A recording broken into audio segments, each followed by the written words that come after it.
So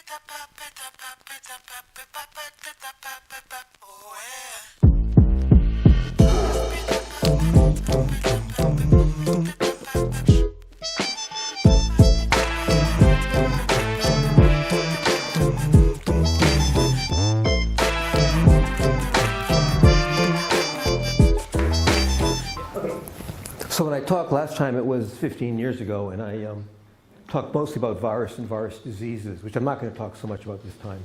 And I remember the first question was, how do I sleep at night? So you get used to it. Viruses are your friends. So I'm going to break the talk into two parts. First, I'm going to talk about viruses, a little bit of viruses in general, and what they've taught us about biology and what proteins are and how they work. Then in the second half, I'll talk about some of our own work, what we've learned about studying a particular class of virus, which I actually show here. These are papillomaviruses, HPV, and that's what my lab studies. So let's just start with a very simple definition. What are viruses? They're tiny. They're microorganisms. They infect cells, and they make more copies of themselves. And that's really all you need to know about viruses to start. So what are some viruses? Anybody know a virus? Shingles. Well, shingles is a disease caused by a virus.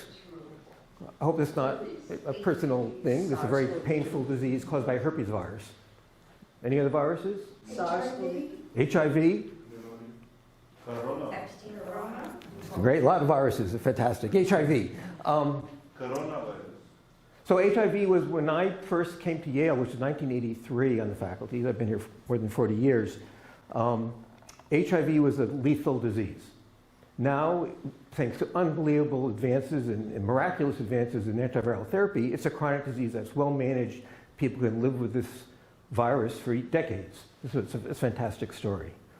Coronaviruses, relatively new in terms of our attention to them, caused COVID-19 pandemic. Interesting from a virologic point of view, they're the largest RNA viruses. 30,000 base pairs. RNA is a very unstable molecule. I don't know how the virus does it. It's really a remarkable story. Any other viruses? Look in here. Varicella, okay. Well, we heard about herpes, and we have pox viruses. That's a worry. Smallpox. Smallpox is the one disease that's probably killed more people than any other disease. It's also the only disease that's ever been eradicated. Only human disease that's ever been eradicated. West Nile, insect-borne disease. We're a real problem with arthropod insect-borne viruses because of global warming. These insects are moving north, and these diseases that used to be mostly tropical are now in this country. In fact, just 2 weeks ago, there's the first case of chikungunya virus on Long Island that was transmitted locally. So that's a worry. So that's nothing to do with chickens. Chicken pox has nothing to do with chickens either. So here's some viruses. We talked about some of them. What's the worst virus on that list? If you had one virus that you didn't want to be infected by, what would it be? Nah, Ebola's no problem. Rabies. You don't want rabies. People don't recover from rabies. Rabies is 100% lethal. Maybe there's one exception. So on a personal basis, rabies is the worst one. On a population basis, smallpox is the worst one because it's not supposed to be there. So smallpox is eradicated. If there's a case of smallpox, that is a major global emergency. So we're going to hope that's not going to happen. Okay, so the thing about viruses is that it's a moving target. So when I gave this talk 15 years ago, I showed this slide. And these are emerging viral diseases, which are diseases that are new or that were smoldering in the past but have come back burst into flame, into prominence. And so, there's a pretty impressive list of some of the diseases we mentioned. But that was 15 years ago, in 2010. This is the list now. So in the 15 years since I was in this room, there's a whole long list of new viruses we have to worry about that really weren't worries at all previously, including, of course, COVID-19, which is caused by SARS-CoV-2. We talked about some encephalitis viruses, Zika virus, which was around in the 1940s, was first described, but it was did not infect many people, did not cause much disease, but then burst into prominence, within the last 10 years. So there are a lot of viruses.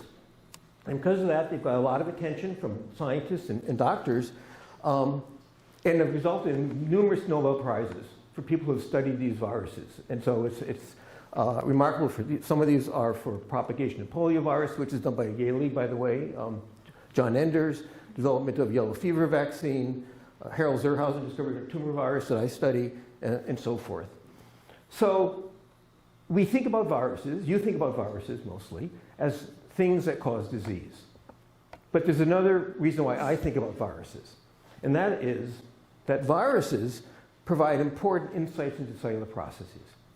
And as impressive as that list of Nobel Prizes for studying medically important viruses, it actually dwarfs the comparison to Nobel Prizes for studying viruses and what they've taught us about biology. So viruses have probably taught us more about biology than any other field. It's really a remarkable list of Nobel Prizes from fundamental discoveries that have been made about viruses, and these are not viruses that make people sick. These are just viruses that do things that are interesting, and that by studying them, we learn how cells work.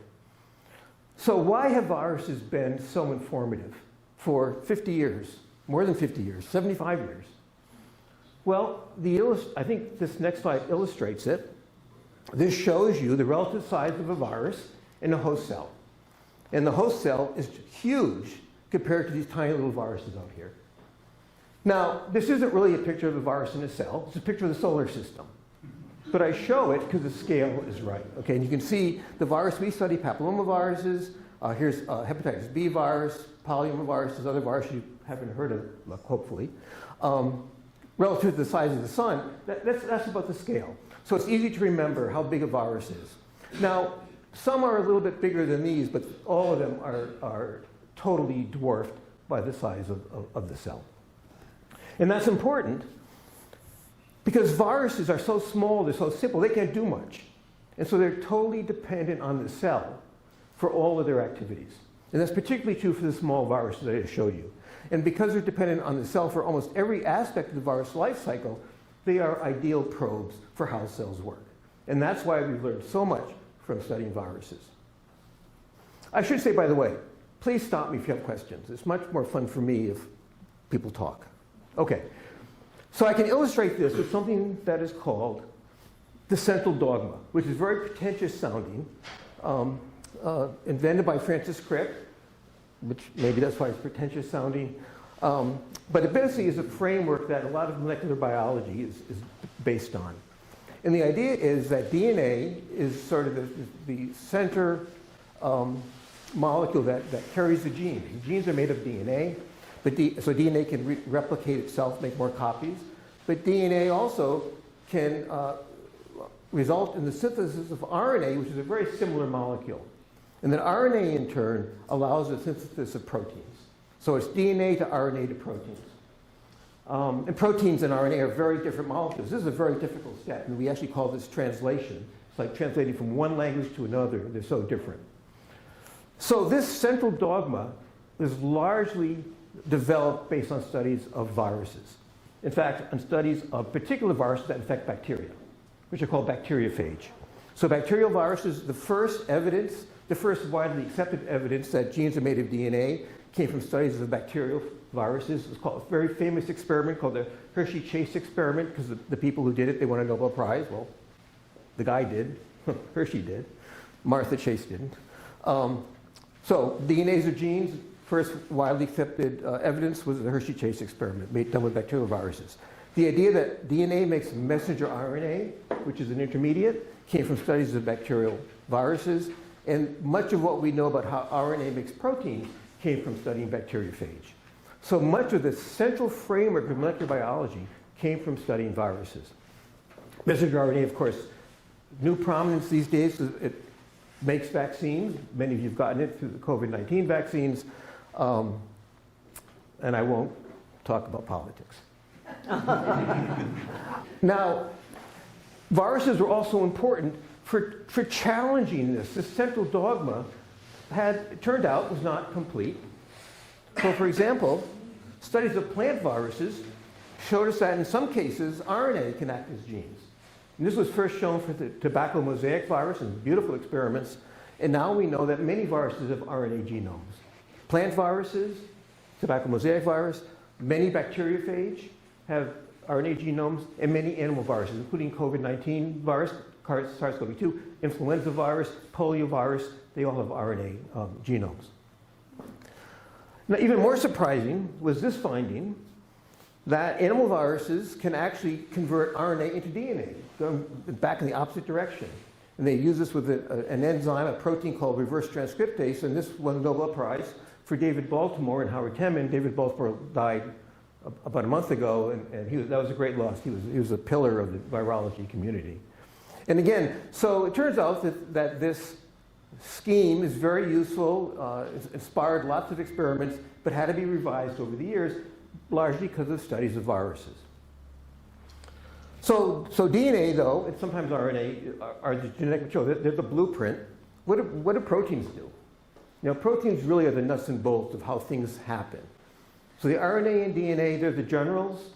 The soldiers on the ground are the proteins. So what do proteins do? Anybody know what proteins do? Oh, sorry? Build. Build? Build everything, hormones, tissues, Yeah, well, they absolutely form structure. antibodies. They make antibodies, which protect us against infection. I can't hear what you said. Enzymes. Enzymes. Okay, what are enzymes? So the first thing I think about proteins is that they catalyze biochemical reactions, and it's a class of proteins called enzymes. We would not live without enzymes. Enzymes allow chemical reactions to take place at normal temperatures. Without enzymes, all our reactions would have to go at 150 degrees, and we'd all be dead. Okay? So enzymes are absolutely crucial, and one enzyme, particularly interesting, DNA polymerase, that makes DNA.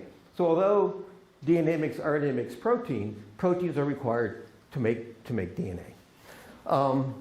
Most enzymes are proteins. Sid Altman at Yale showed that, in fact, occasionally RNA can act as an enzyme. A big surprise. He won a Nobel Prize for that work. But the vast majority of enzymes are proteins. But they do lots of other things, some of which were mentioned. They can transport things. So hemoglobin transports oxygen to our tissues. There are many transport proteins. They can transmit signals, hormones like insulin, and some neurotransmitters are proteins. They carry information. They can detect other molecules. Those hormones have to bind to something, and they're usually other proteins. They defend against invaders, antibodies, or interferon. Those are all proteins. They can regulate genes. They can turn DNA on and off. P53 and RB are two important proteins that turn genes on and off. They actually are very much involved in cancer, and they were both discovered thanks to studies of viruses. They generate force, myosin, in our muscles. That's a protein. And they form structure. Someone mentioned collagen is a very important protein for structure. If you have mutations in the collagen gene, you're in trouble. Okay. So, and there are others I didn't list here, but these are some of the obvious ones. So proteins do lots of different things, and they have vast complexity. That's what makes them interesting. So what do proteins look like? And I like to say proteins look like text. Okay, this is a protein. Okay, so text has 26 letters in English. The order, meaning comes out of the order. The sequence of letters determines meaning. Every letter has a different meaning, has a different sound, has a different shape. Okay. It's exactly the same for proteins, but the subunits aren't called letters, they're called amino acids. So it's a string of amino acids, it's a sequence of amino acids that determines what a protein is. And this is about the size of a sort of a small to moderate sized protein, about 400 letters here, 400 amino acids would be sort of an average sized protein. It's a paragraph. So think of a protein as a paragraph. Some proteins are smaller, they're sentences, some are bigger, they're chapters. This text is the last bit of the last sentence of Ulysses of James Joyce. That paragraph goes on and on for 50 pages, and there is a protein that's that big. But most sentences and most proteins are much smaller. Most proteins are the size of a paragraph. Now, sometimes mistakes happen, right? And that's a typo or a spelling mistake, and that can change the meaning. So for example, here, Molly Bloom wants to put a rose in her hair, and you can have a mutation, and she wants to put a nose in her hair. Change the meaning. It's a very simple change. You can change the meaning. And that happens for some mutations and some diseases. So for example, sickle cell anemia is a terrible disease. It's caused by that sort of single change. Tay-Sachs disease is caused by that sort of single change. Sometimes the changes are more dramatic, where the whole block of text might change, and she wants to put a horse in her bathtub. A more dramatic change, but again, it could kill protein function, and sometimes you just have a big deletion. And that obviously will affect what proteins can do. So the sequence is really important, and that determines the shape of the protein and what the protein can do. And so this just gives examples of some shapes that proteins take, and you see they're all over the place. Some are sort of blobs of spaghetti, some from these very intricate structures, some form these tightly packed structures, and it's all determined by sequence. And in fact, 2 years ago, people won a Nobel Prize for developing a way to, just by looking at the sequence, type it into a computer, it will tell you what the protein structure looks like. A remarkable advance. People have been trying to do that for 60, 70 years. It's called AlphaFold, and I'll give you an example later how well it works. So each of these proteins shown here has a different function, they have a different shape, they have a different biochemical properties, because the individual amino acids all have different chemistry. And so here's an example of a protein. I don't even know what it is. It might be hemoglobin. There are 4 major subunits. I don't know what it is. Most are very complex. There are hundreds of amino acids, size of a paragraph. And each amino acid, each one of those 20, has a different chemistry. So for example, here's an amino acid that has a 6-membered ring, a hexagon. Here's one that has a 5-membered ring. Here's a straight amino acid. Here's one with a branch at the end. So each amino acid, each of those 20, has different chemistry, and the sequence allows them to fold and to carry out chemical processes. Okay. So, based on what I've told you, I'm going to tell you 3 basic facts about proteins that are not so central dogmas, but people would accept these. Okay, number 1, that proteins are complex molecules. Their activity depends on the diverse chemistry of many amino acids. Okay. Second, the amino acid sequence of a protein determines what its activity is. And third, the amino acid sequence of a protein determines its shape. And I think any person would basically accept those, at least at face value, as being true. What I'm going to tell you, though, now, is 3 counterexamples from our work on papillomaviruses that show each one of those statements is wrong at least some of the time. And so that's very exciting to us. The first example I began working on when I first started my lab more than 40 years ago. The last example has not yet been published, so it covers a wide number of years. So proteins are complex molecules, so activity depends on the chemistry of many different amino acids. I'm going to tell you that, counterexample number 1, we can build active proteins with minimal chemical complexity, with almost no chemical complexity. In fact, with no chemical complexity, we can build active proteins. Now, to understand and appreciate that, we need to look at what a normal protein looks like in great detail. So normal proteins, there are new methods, cryo-EM, which I'll mention later, to look in great detail at the internal structure of a protein. And it looks something like this, okay? A lot of activity, a lot of things going on, a lot of different amino acids, a lot of meaning that you can take out from looking at the sequence, the structure of these proteins. So I'm going to tell you about a protein that doesn't look like this, but rather looks like this. There's still a lot of meaning, right? Everyone knows what we're seeing here, but it's very simple. So how did we get here? Well, we got here from studying this thing, which is a cow with big warts, okay? A cow wart, bovine papillomavirus, very similar to the virus that causes cervical cancer and viruses that probably most people in this room have been infected by, okay? And we got interested in this virus, and what this virus can do is it can cause cancer, the equivalent of cancer in cells in culture, and that's shown here, that these are normal cells, a plate of cells, and these are cells, all these blobs. And these blobs are the equivalent of cancers. And it's caused by a single viral gene that we study. It's called the E5 gene. So if you just put one gene into these cells, you can take normal cells and make them cancer cells. So we studied this protein for a long time. And we figured out how it worked. And it's a very interesting protein. It's very small. It's a sentence. It's not a paragraph. This is among the smallest proteins known. It's only 44 amino acids, this E5 protein. But even though it's very small, it still has that chemical diversity. So if you look at it, look at the first few amino acids. These are all different. Methionine, proline, asparagine, leucine, tryptophan, phenylalanine. They're all different. Look at the end cysteine, serine, threonine, glycine, leucine. They're all different. So this very small protein has 18 different amino acids in it. 18 out of the 20. It has almost the entire set of amino acids in a very short stretch. But it's pretty simple as a protein. Most proteins are much bigger than this. And so we realized that we could do something interesting by studying this protein. And that was we could build artificial proteins that are modeled on this protein. And so the way we did that, and again, stop me if you need help understanding what I'm saying. We took this protein, we took out the middle of the protein, and we replaced it with amino acids in random order. So we took out the normal sequence and just put in randomly organized amino acids. Yeah? How did you decide what length of I'm sorry? How did you decide what length you should? Well, initially we just took out the middle third, basically. Okay. It turns out, I'll show you in a second, you don't need any E5. You have, but in our first experiments, we randomized 15 amino acids. Okay.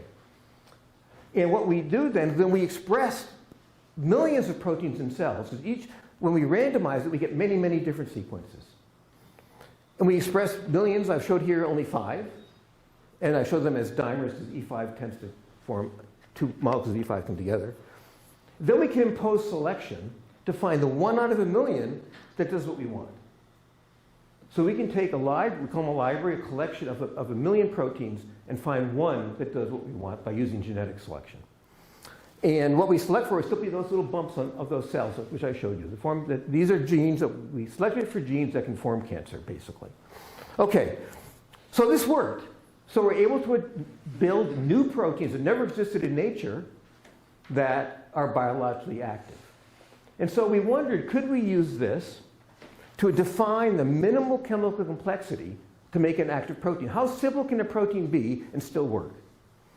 So I had a graduate student, Erin Heim, who doesn't do things by half. She said, okay, let's make it really simple. So she made a protein that was only 25 amino acids that we random ordered.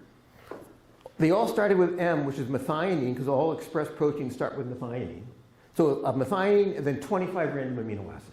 Okay? No sequences whatsoever that ever evolved or ever existed on Earth before, right? And then how did she randomize it? 2 amino acids. So our proteins are going to only have 2 different amino acids, 25 of them in different order.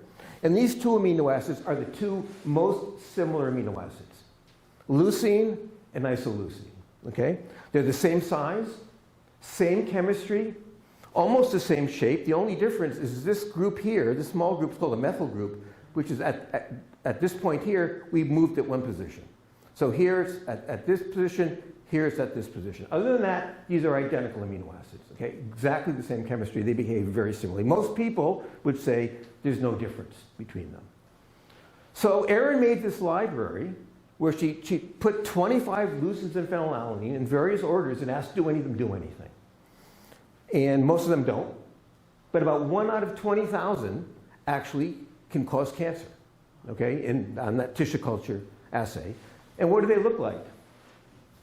Exactly as we predicted. They're just strings of leucine and isoleucine in apparently random sequence. I mean, we can't look at them and say, oh, this one works, this one doesn't. And in fact, in some cases we showed you could take one here, take this isoleucine, change it to a leucine, you kill it. Or take this leucine, turn it to an isoleucine, you kill it. And remember, we're just changing one methyl group of this protein. That's enough to make a protein active or inactive.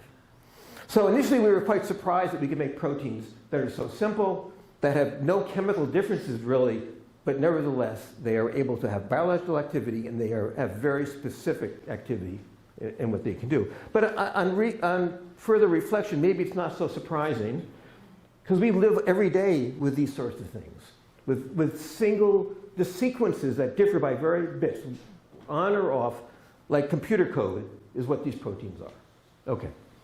So to close this little bit of the talk, Another student, Russ Fetterman, thought a way to illustrate this was just, he calls it, I Love Lucy. Okay, so second example. The amino acid sequence of a protein determines its activity. Counterexample number 2. Protein segments can act in a manner that's independent of their amino acid sequence. And this, in fact, was even more surprising than the fact that you can make proteins out of 2 amino acids. So here's a virus. This is papillomavirus. The particle is a very simple particle. There's no membrane. Some viruses have a membrane coat, like influenza, SARS-CoV-2, a virus. This doesn't. It just has 2 proteins. The only viral proteins are 2. There are only 2 viral proteins in the virus particle. One's called L1, which you see here, and one's called L2. And then there's DNA inside the virus particle. And we were interested in L2, which is important because it takes the virus from the outside of the cell to the nucleus. The virus has to get to the nucleus. That's where DNA replication takes place. So that's what L2's job is, to carry the virus into the nucleus. So we didn't know what L2 looked like. You couldn't see it. It's not present in the structures people have developed. So we used that AlphaFold program I mentioned, which is a way to predict protein structures. So we put the L2 sequence, that's 473 amino acids, put it into AlphaFold, and asked the computer, what does L2 look like? And it looked like this, which doesn't tell us much, okay? It's like a big bowl of spaghetti. It's not structured. So many proteins have a fixed structure. Some proteins, in fact, it turns out many proteins, are disordered. And most of L2 is disordered. You have these big spaghetti strands that don't form a structure. Now, there are 2 areas that are structured. One is this bit here, which is called the beta sheet, that goes back and forth.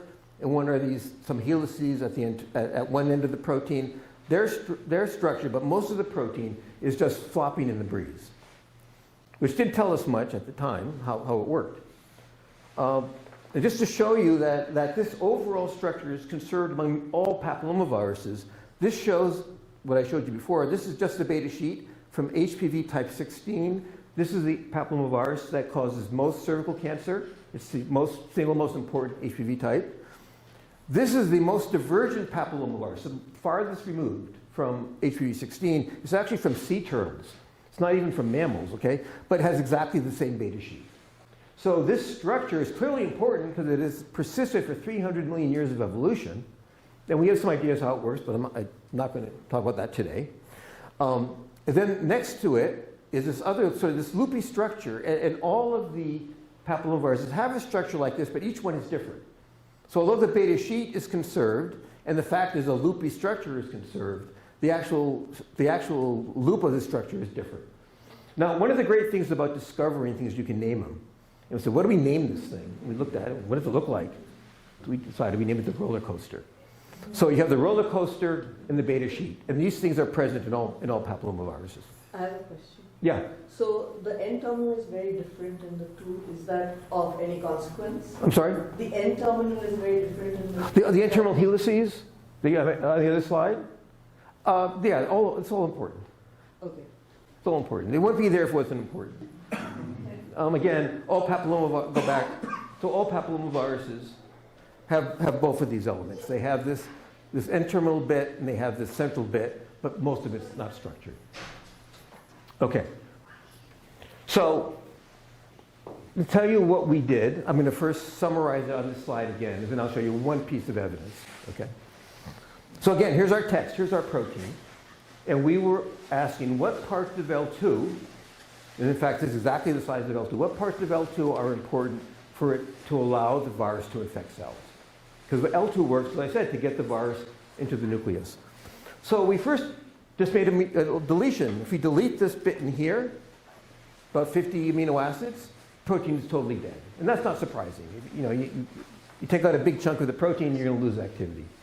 What was really shocking to us is that we could make a clone, make a mutant protein where we put in a totally different sequence and restore activity. So that deleted piece is essential to work, but you can replace it with a sequence that has totally different meaning whatsoever. In fact, you could replace it with gobbledygook. You could take randomized amino acids, and it worked just as well as a wild-type protein. So very unexpected, unprecedented behavior. we wanted to study this a little bit farther. So if, in fact, you need that sequence, we need something there, but the sequence is not important, what's important? So we asked, well, maybe what's important is the length of that sequence. So I put in a little piece of protein sequence, it still doesn't work. But if you put 2 copies of that in, it worked a little bit. You put 3 copies, it worked pretty well. And you put 4 copies, worked just as well as wild type. So what's important is not the sequence of the segment, but the length, okay? And so just to show you what real data looks like, whoops, go back, sorry. Here's part of the L2 protein. This represents the deletions, and this represents how well they work. So here's wild type, that means the starting virus. Set at 100%, it works well. Here are these deletions, they're totally dead. And then we added back all these other random different sequences, and most of them worked just fine. In fact, only one didn't work, but we put mutations in this and it restored activity. So almost everything we've tested works. We've put in sequences from mammalian cells, from bacteria, from protozoa, random sequences, artificial sequences, and they all work. So this is an unprecedented behavior on the part of a protein that it doesn't care about the sequence, it cares about the length. And so this bit of the protein is independent of sequence, and again, that was really quite a surprise. Okay, the last thing I'm going to tell you about is that the amino acid sequence of a protein determines its shape. I think everyone would agree with that. Counterexample number 3, the shape of a protein is not determined by its amino acid sequence, but the amino acid sequence of another protein that it binds to.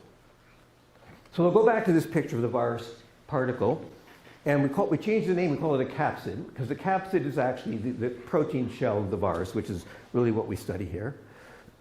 There are 2 proteins, L1 and L2. I told you a little bit about L2 before. This is all L1. People solved the structure of L1 30 years ago. People had not solved the structure of L2 until about 3 months ago when we did it, okay? So how do we do that? Well, we use 2 very powerful new techniques. One is cryo-electron microscopy, cryo-EM, which is a very, very powerful microscope that can magnify things 100,000 times. And to prepare your samples, you have to freeze them. That's why it's called cryo-EM. And this has really revolutionized structural biology over the last 10 years or so, another Nobel Prize. The other was this AlphaFold modeling that I told you about that, go too fast, I'm too excited. AlphaFold modeling that is a computational way of putting in sequence and interpreting structure. Okay, so cryo-EM. And I should say we did not do the cryo-EM ourselves. We don't know how to do that. We had a collaborator at Yale who has been terrific, Jun Liu, who did the cryo-EM work. But we gave them the viruses, so we had our hand in it. So we gave them 2 different preparations of viruses, one that only has L1, because L1 is all you need to make a virus particle. And in fact, that's the vaccine. If any of you have been vaccinated or your children have been vaccinated, the HPV vaccine is an L1 virus particle. We also made an L2 particle, L1 and L2. So that's a complete particle. And you can see they look about the same. You can see the subunit structure in here, so it actually looks like a virus. There's no question this is a virus from what it looks like. So the preparations were good, and they then took the structure and kept on magnifying it. They kept on refining the sequence. And so after the first round of magnification, it looks like this, and this is now a cross-section to the virus. You can see the outer rim of the virus, and all of this stuff here that you see, that's L1. In L1, 5 molecules of L1 come together and form a pentamer. And so this shows this is 1 pentamer, and there are 76 pentamers in the virus particle. But what you notice that underneath these pentamers, there's a hole, an empty space that's not filled with anything. But this is the L1 only virus. If you look at the virus with L1 plus L2, that hole's filled. See that? So now there's a little bit of a density underneath each one. So that's L2. For the first time, we can see the L2 protein. And then we say, okay, that's exciting. We can't see much about it, though. So we kept on refining it. And eventually we get to the point where this is what the L1 only, no L2 here, it's the L1 only particle looks like. You see this very nice subunit structure. Here are the pentamers of L1. And here's a single pentamer we've blown up. And the most interesting thing about this is there's a hole in the middle. And you can see that hole here. So this is without L2. And you can take this pentamer and turn it on its side. This is a side view. What does it look like if we do the same analysis of the virus that has both L1 and L2? There's something there that wasn't there before, and that is the L2 protein. And the striking thing about the L2 protein is it has a finger. So this is totally unexpected. It has a finger that extends into this pore. So very exciting. We have some idea finally what L2 looks like, and does that tell us anything about how the virus works? Well, it does, but first off, it tells us a lot about protein chemistry, because it doesn't just have a single structure. In fact, the structure of L2, you can see it's pretty fuzzy. We can't see individual strands that we can of L1. That's because there are many different L2 structures. Okay, here's 6. There are hundreds, actually. And you can see that each one, they're all related. They're very similar. They all are in this chamber underneath L1, and they all have this finger sticking into the pore, but the actual details of the structure are different. So we interpret it that L2 does not form a unique structure in the capsid, but rather an ensemble of related structures, all of which have a finger, all of which are in the same place, a single L2 in every pentamer, but there are many different L2 structures. The other thing that we learned, which is surprising, is too small. The size of this protein is only about 2/3 the size of what L2 should look like. So what could be going on? Some of L2 is missing here. Could it be that something gets out of the capsid, and if it gets out and it's floating around, we can't see it by this technique? Or maybe it's underneath here and floating around and we can't see it. Or maybe it's sticking into L1, interdigitating somehow, and we can't see it. So to resolve that, we turn to AlphaFold and say, okay, let's use AlphaFold to model not just L2, but L2 plus L1. So we put in 5 molecules of L1, 1 molecule of L2. What does it look like? So this is I just took L1 away to make it simpler so we can see L2 better. So this cloud here in pink, that's the cryo-EM structure. That's what I already showed you. Okay? And here's the AlphaFold shown in yellow, and look how beautifully they overlap. AlphaFold says, guess what? There's a finger there. Guess what? It's compact underneath the L1 particle, but there's all this stuff here we never saw before. This is a missing part of L2 that we couldn't see because it moves around too much for it to be seen by cryo-EM. And these models are so perfect. You can see that AlphaFold predicts that what the finger really is a hairpin, that a stretch of amino acids somehow emerges from this bulk of L2, comes up here, forms a loop, and then comes back down and re-enters L2. So this is a hairpin. And what's really exciting, for those of us who care about these things, is the predictions are so perfect. There's even a hole in the cryo-EM structure. That's exactly where these 2 strands diverge to go back into the main body of L2. So this is a really good structure based on that where the cryo-EM and the AlphaFold align perfectly, other than the fact that we can now see parts of L2 that are invisible. Okay, so I showed you before what L2 looked like, free L2, and it's this big spaghetti strand. This structure is very different. It's much more compact, much less flexible, and has a finger. So the presence of L1 forces L2 to form a defined structure. Well, it's not that defined because they're all different, but the overall shape is the same, where L1 tells L2, you need to be compact, you need to be less flexible, and you need to have a finger. Now you still can see this beta sheet, that's still there, but the rest of L2 is now forced to form a real structure. So the other thing that was interesting, we wondered, where is this finger? What part of L2 forms this finger? Is this a unique finger? Are all the fingers the same or not? And this just shows, we did 100 models, and guess what? We found 100 fingers. Every one of these is different. This just shows where the finger is along L2. They're in 2 groups. They're not all over the protein. They're clustered, but they're different either where they're positioned or how long they are. So there's a lot of flexibility, a lot of variety in the structures of L2, and they're determined by L1, because if you make mutations in L1, the positions change. So the positions of the fingers depend on the sequence of L1. So what does this tell us about how the virus works? Well, it turns out this is now a structure where here's L2 with the finger sticking into the pore, here's L1, and this is what the AlphaFold tells us. But we can put mutations in L1 that we can, for reasons we can predict mutations to make, and what happens then, L2 sticks out through the pore and gets out of the capsid. And that has to happen. For infection to take place, L2 needs to get out of the capsid. And you can make this happen if you put mutations in L1 shown by these blue spots here. So the structure of L2 is determined by the structure of L1. So when you add L1 to L2, it makes L2 more compact and less flexible. It determines the overall shape of the protein, including the presence of the finger. It tells you where the finger is along the length of L2, and it determines how often L2 can emerge from the capsid. All this is determined not by L2, it's determined by L1. Okay, so to close, I've told you these three things that most people would say, yeah, these sound reasonable. Proteins are complex molecules, diverse chemistry, the amino acid sequence determines activity, and the amino acid sequence determines the shape. And I've given you examples where it's not true, that's not true, and that's not true. Okay? They're usually true. For most proteins, in fact, almost all proteins, these statements are true. But there are examples, and if you study viruses, you find things you don't expect.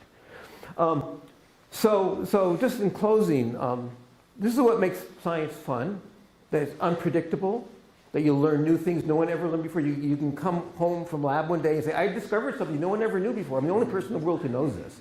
That's very exciting. And sometimes what you learn is what you thought you knew isn't true. And that's also fun. And that's sometimes hard for people who aren't scientists to understand. That's how science works, that as we learn more, we have to evolve and we change and we modify. It's not fixed. It's what we're able to learn from doing experiments. And I think sometimes I feel like the Red Queen in Alice in Wonderland. I have to believe as many as 6 impossible things before breakfast. So I just want to close by acknowledging people who do the work. I've not done an experiment for decades. These are people in my lab that are fantastic. These worked on the E5 story. This group worked on the 2 L2 stories that I told you. We've had some great collaborators that you'll over the years, Don, particularly for the E5 story, and then Jun Lu and Wajin Yu, who did the cryo-EM that allowed us to do all the modeling for L2. So I'll stop there, and if there are any questions, I'm happy to answer them. Thank you.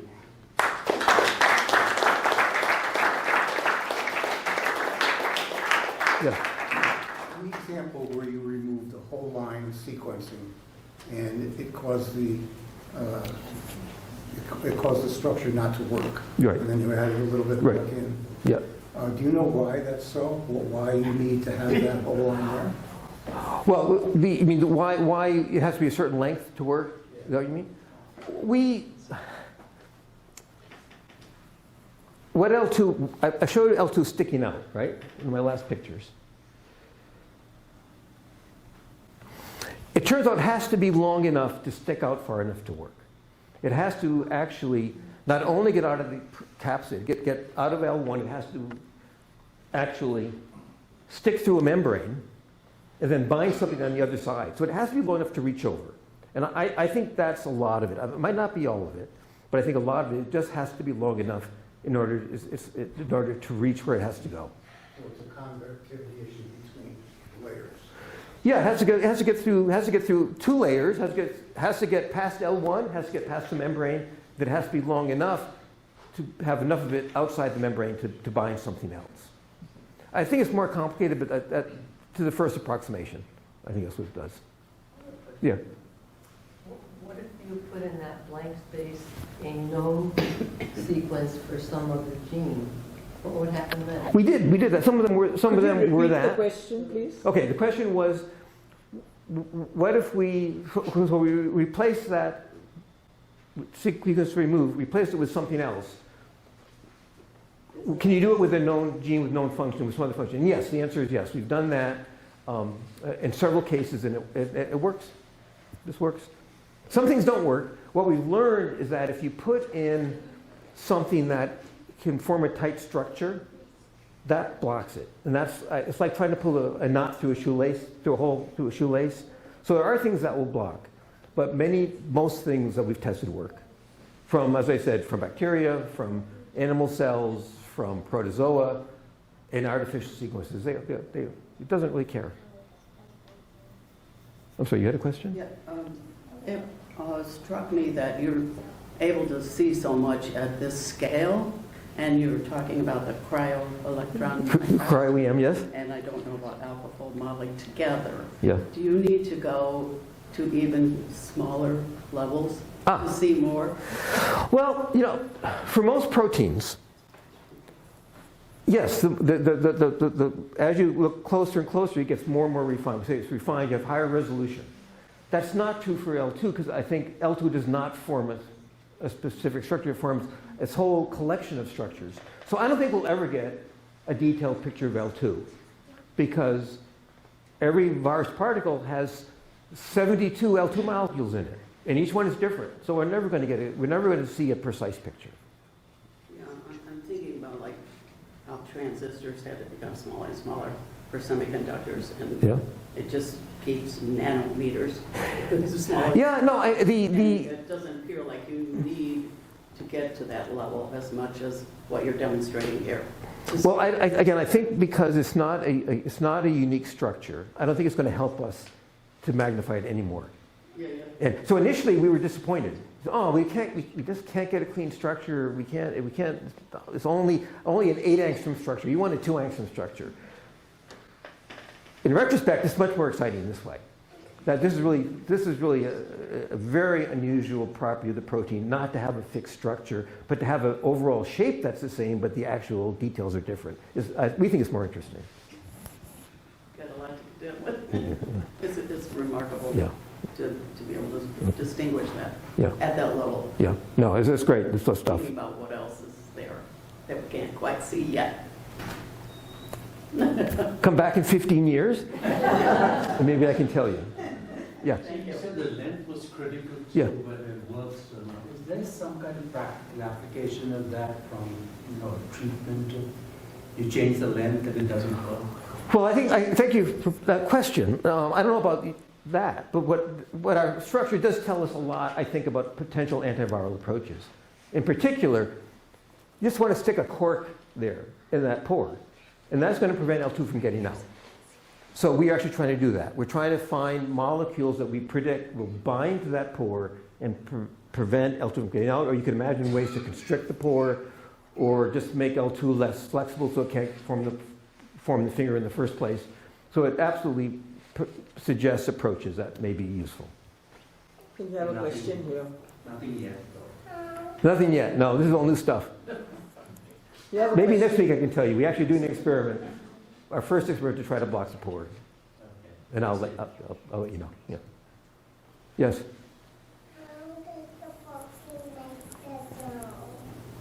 How do you know? How does a protein make up a germ? How does protein make up a germ? Well, most, yeah. How does a protein make a germ?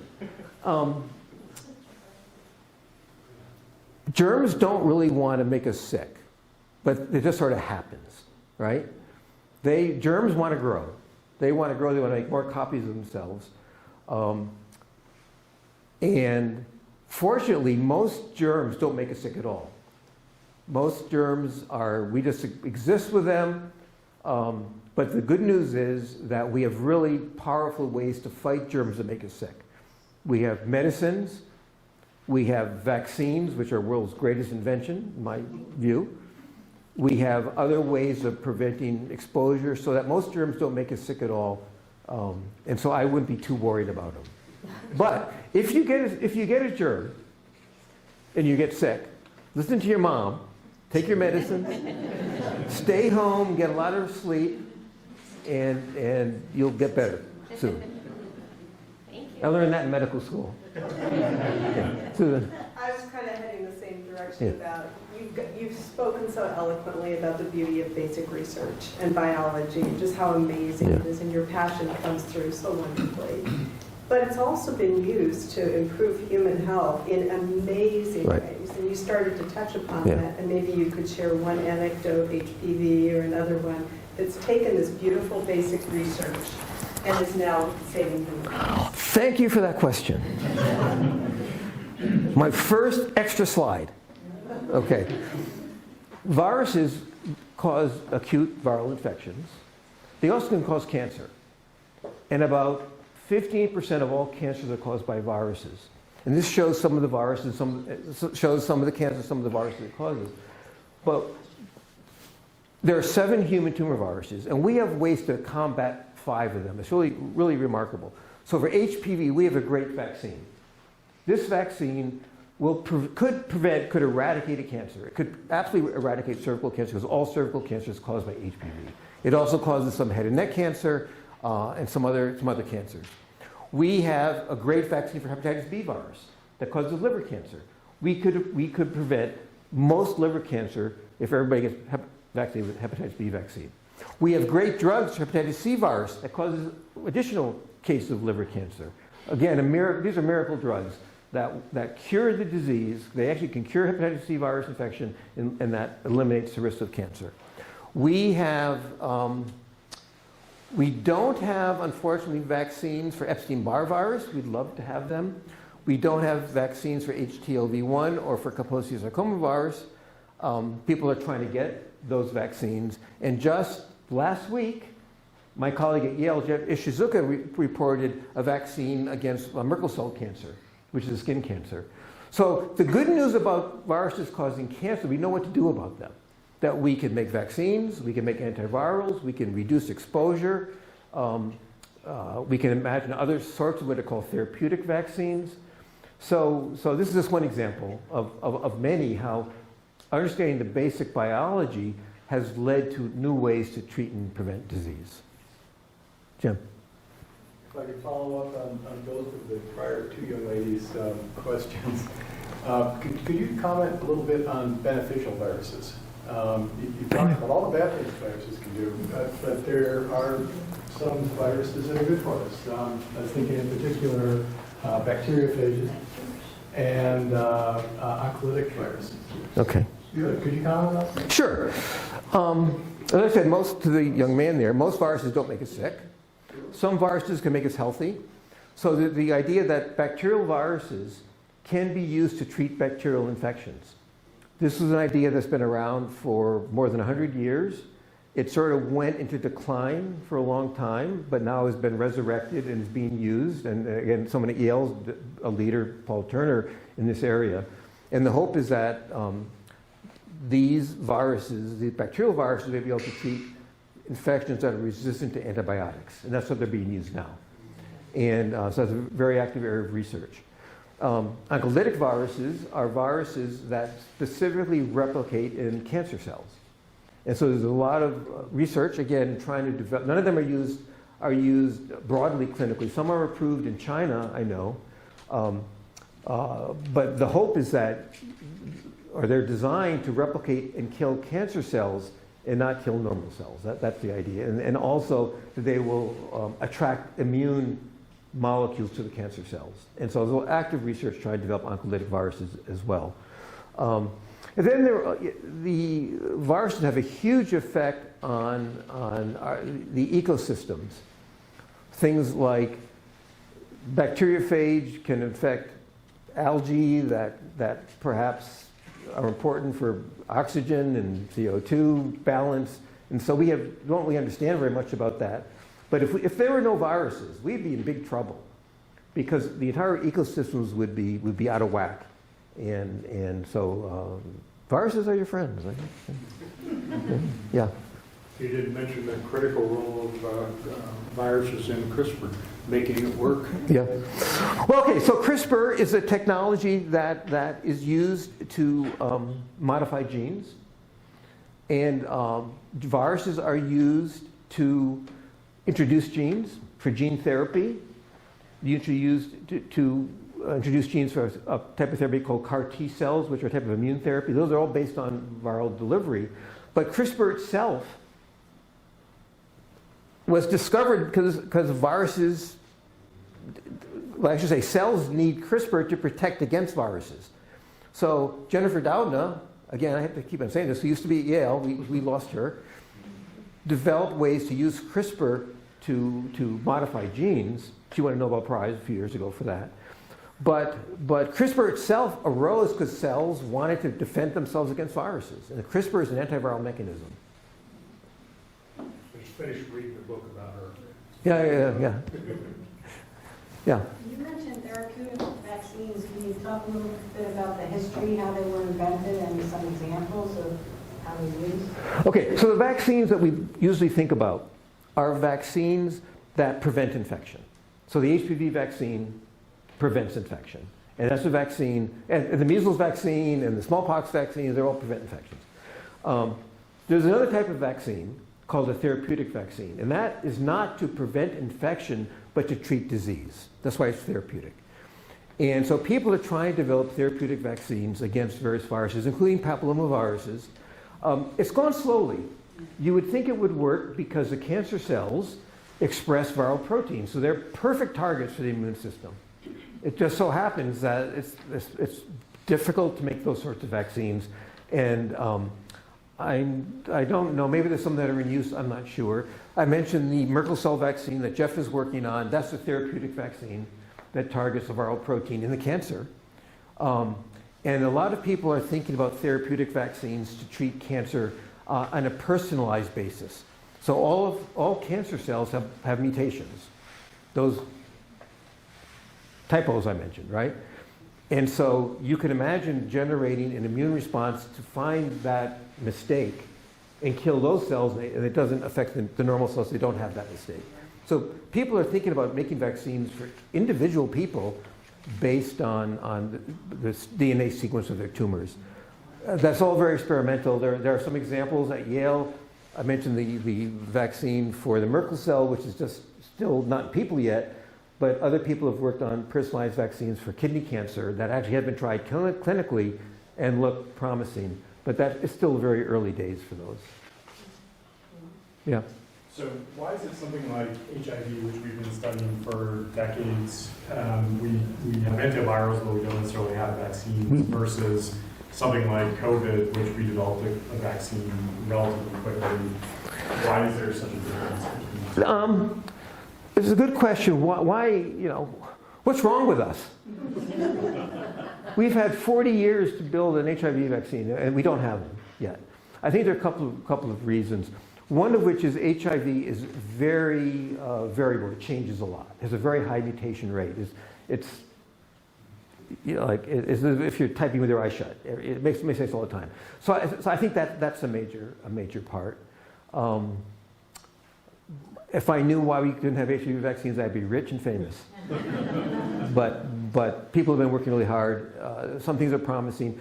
The whole mRNA vaccine approach has a lot of value and certainly has not been tried much yet with HIV, and that might be useful. And it's a shame because historically vaccines have been the most effective and by far the cheapest and the most equitably distributed ways to prevent disease. And so antivirals are great, but they pale in comparison to vaccines, which is a far more effective way if you can get vaccines. So one general question is, how closely do virologists and public health experts work? One of my best friends here, Susan Main, who will be giving this talk in January. You should come listen to Susan. Thank you. Yeah, no. So traditionally, they've been quite intertwined. For example, again, to give a public health story, because that's where Susan used to work, with Dorothy Horstman, was an epidemiologist who studied poliovirus, and she ran a lab in the School of Public Health, and she discovered that poliovirus actually is transmitted through the bloodstream, which really was the basis for the poliovirus vaccine. So until her work, we didn't know that. And that was a huge leap that was made by public health. And of course, public health, which includes things like vaccines, clean water supply, all sorts of things, has had a tremendous impact. And one of the sad things about the whole COVID-19 story and some political things since then is it's really eroded confidence in public health and science in general, which really is going to have a terrible impact going forward. I want you to comment on it because we'll be sharing this video with the public access. Uh-oh, am I in trouble? Okay. The importance of the cross-pollination. So thank you so much. This has really been an informative conversation, and if there aren't any more questions, I just want to announce the next talk, which actually he already did for me. So that's on Jan 10. Susan Lane will be talking about healthy kids today, healthier futures tomorrow, the role of food policy. And we've all been hearing about what's happening at the FDA, and I'm not going to say too much more because I don't know as much as I should know. So I'm going to find out with all of you on June 10th, and I hope you can all be here. Thank you again, Dan, so much. Yeah.